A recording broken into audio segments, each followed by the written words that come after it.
Hey there, Steve Gamache with another Chef Knives to Go quick look product review, and what we're looking at this time is the Takamura Migaki VG-10 Santoku 170mm knife.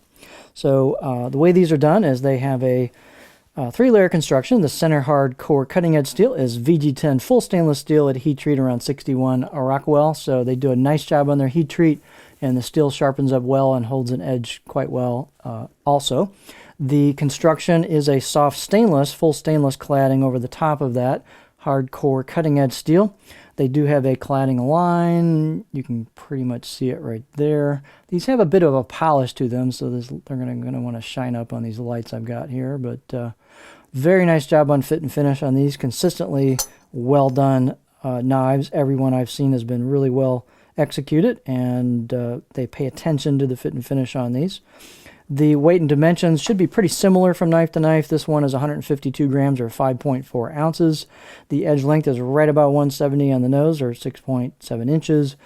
Overall length about 297 millimeters or 11.7 inches. And then they're thin overall. Generally speaking, this one's about 1.75 millimeters thick all the way down the blade until you hit the grind. And the grind is... you can kind of see it just from the reflections here. There's not a specific shoulder, but you'll kind of just see that grind in the curvature and the light reflection. But they're known for high performance knives, and my camera's being a little tricky today. But there is your edge, or excuse me, the tip. So they're thin at the tip. They are thin at the edge as well.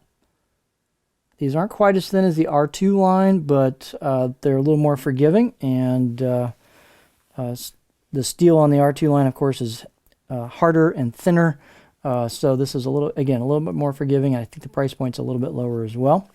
But the performance is excellent on these. 46.3 millimeters is what I got at the heel for the height, and the necks are fairly small on these, narrow, and so you got lots of clearance for your fingers on a pinch grip for the cutting board.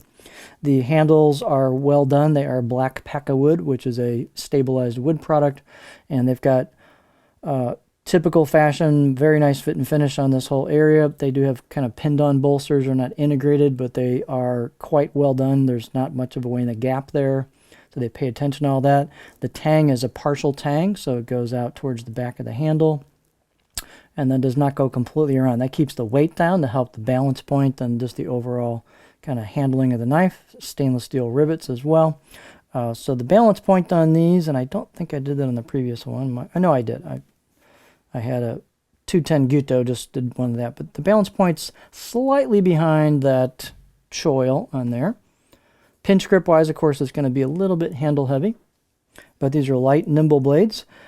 This particular one, the edge needed a little bit of cleanup on the back half, or actually a little bit on the front half.